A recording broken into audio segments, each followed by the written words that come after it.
ചരിത്രത്തിലേക്ക് നോക്കുമ്പോൾ ചില വ്യക്തികളുണ്ടല്ലേ, അവരുടെ ജീവിതം വെറും കഥകളല്ല, മറിച്ച് ദൈവികമായ ഇടപെടലുകളുടെയും അചഞ്ചലമായ വിശ്വാസത്തിന്റെയുമൊക്കെ നേർസാക്ഷ്യങ്ങളാണ്. അത്തരത്തിലൊരാളാണ് ഹഫ്സ ബിൻത് ഉമർ, വെളിപ്പാടിന്റെ കാവൽക്കാരി. അപ്പോ നമുക്കവരുടെ അവിശ്വസനീയമായ ജീവിതത്തിലേക്ക് ഒന്ന് കടന്നു ചെല്ലാം. ഒന്ന് ആലോചിച്ചു നോക്കൂ, ദൈവം ഒരാളെ എത്രത്തോളം സ്നേഹിച്ചാലാണ് അവരുടെ ജീവിതത്തിൽ സ്വർഗം തന്നെ നേരിട്ടിടപെടുന്നത്? ഈയൊരു ചോദ്യത്തിൽ നിന്നാണ് നമ്മുടെ ഇന്നത്തെ കഥ തുടങ്ങുന്നത്. ഒരു സ്വർഗീയ സന്ദേശം ഒരു ജീവിതത്തിന്റെ ഗതി തന്നെ മാറ്റിയതിനെക്കുറിച്ചാണ് നമ്മളിന്ന് സംസാരിക്കാൻ പോകുന്നത്. അപ്പോ നമ്മുടെ ഈ കഥയിലെ പ്രധാന വ്യക്തി ഒരു പ്രവാചകന്റെ ഭാര്യയായിരുന്നു. പക്ഷേ ആ ദാമ്പത്യത്തിൽ വലിയൊരു പ്രതിസന്ധി വന്നു. ശരിക്കും പറഞ്ഞ വേർപിരിയലിന്റെ വക്കോളമെത്തിയ ഒരു നിർണായകമായ അവസ്ഥ. കൃത്യം ആ സമയത്താണ്, ആ നിർണായക നിമിഷത്തിൽ സ്വർഗത്തിൽ നിന്ന് ഒരു സന്ദേശം വരുന്നത്: ഹഫ്സയെ തിരിച്ചെടുക്കുക. കാരണം അവൾ ഒരുപാട് നോമ്പനുഷ്ഠിക്കുന്നവളും പ്രാർത്ഥിക്കുന്നവളുമാണ്. സ്വർഗത്തിലും അവൾ അങ്ങയുടെ പത്നിയായിരിക്കും. അതെ, നിങ്ങൾ കേട്ടത് ശരിയാണ്. ഇത് ജിബ്രീൽ എന്ന മാലാഖ പ്രവാചകനോട് നേരിട്ട് നൽകിയ ഒരു സന്ദേശമായിരുന്നു. ഇതിൽ നിന്ന് തന്നെ ഹഫ്സയുടെ ആത്മീയമായ സ്റ്റാറ്റസ് എത്ര വലുതാണെന്ന് നമുക്ക് ഊഹിക്കാമല്ലോ. അപ്പോ ആരായിരുന്നു ഈ മഹദി? ആരായിരുന്നു ഹഫ്സ?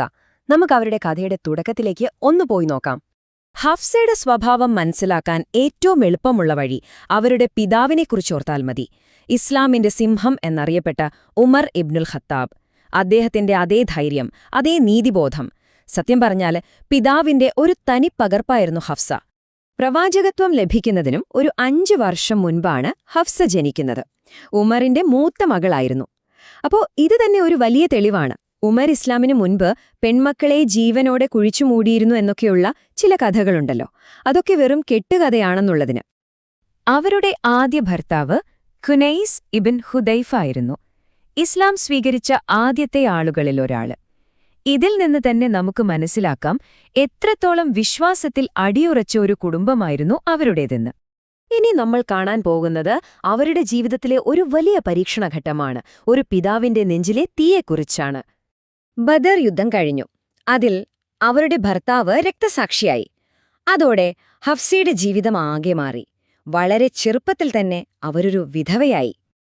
മകളുടെ ഈ അവസ്ഥ കണ്ട പിതാവ് ഉമർ അവൾക്ക് നല്ലൊരു ഭർത്താവിനെ കണ്ടെത്താൻ ശ്രമം തുടങ്ങി.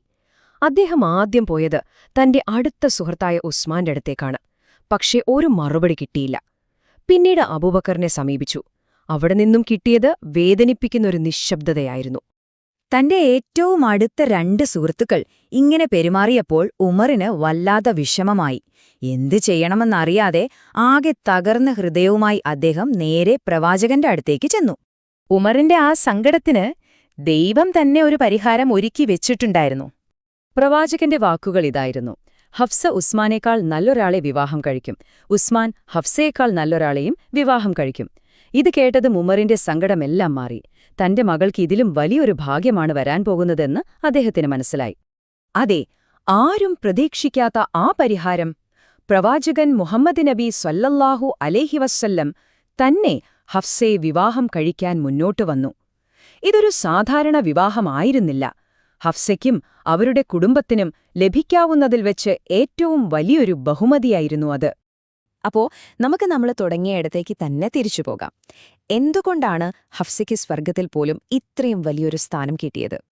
അസ്സവ്വാമ, അൽ കവ്വാമ, ഓർമ്മയില്ലേ ഈ പേരുകൾ നമ്മൾ ആദ്യം കേട്ടത്? നിരന്തരം നോമ്പനുഷ്ഠിക്കുന്നവൾ, രാത്രിയിൽ നിന്ന് പ്രാർത്ഥിക്കുന്നവൾ. ഇതായിരുന്നു സ്വർഗത്തിൽ ഹഫ്സയുടെ വിശേഷണങ്ങൾ. അവരുടെ ജീവിതം മുഴുവൻ ഭക്തിയിലും വളരെ ലളിതമായ കാര്യങ്ങളിലുമായിരുന്നു. പക്ഷെ ആരാധന മാത്രമല്ല, എഴുത്തും വായനയും ഒന്നും അത്ര സാധാരണമല്ലാത്ത ആ കാലത്ത് അവരത് രണ്ടും പഠിച്ചിരുന്നു. ഒന്ന്, ഈ ഒരൊറ്റ സംഖ്യ മതി ഹഫ്സയെ ചരിത്രത്തിൽ അടയാളപ്പെടുത്താൻ. എന്തായിരിക്കും ഈ ഒന്നിന്റെ പിന്നിലുള്ള രഹസ്യം? ഈ ഒന്നെന്ന് പറയുന്നത് ലോകചരിത്രത്തിലെ ഏറ്റവും പ്രധാനപ്പെട്ട ഗ്രന്ഥം, അതായത് ഖുർആനിന്റെ ക്രോഡീകരിച്ച ആദ്യത്തെ സമ്പൂർണ്ണ കോപ്പിയെയാണ്. ആലോചിച്ചു നോക്കൂ, ലോകമെമ്പാടുമുള്ള കോടിക്കണക്കിന് മനുഷ്യർക്ക് വഴികാട്ടിയായ ആ ഗ്രന്ഥത്തിന്റെ ആദ്യത്തെ ഒഫീഷ്യൽ കോപ്പിയുടെ സൂക്ഷിപ്പുകാരി.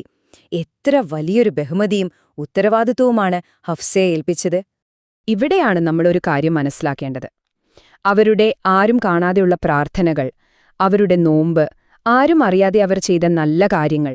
അതാണ് ചരിത്രത്തിലെ ഏറ്റവും വലിയൊരു ഉത്തരവാദിത്തം അവരെ വിശ്വസിച്ചേൽപ്പിക്കാൻ കാരണമായത്. ഹഫ്സയുടെ ജീവിതം നമ്മളെ പഠിപ്പിക്കുന്നത് ഇതാണ്. നമ്മൾ രഹസ്യമായി ചെയ്യുന്ന നല്ല കാര്യങ്ങൾക്ക് പോലും നമ്മൾ പോലും അറിയാതെ ചരിത്രത്തെ മാറ്റിമറിക്കാൻ സാധിക്കും.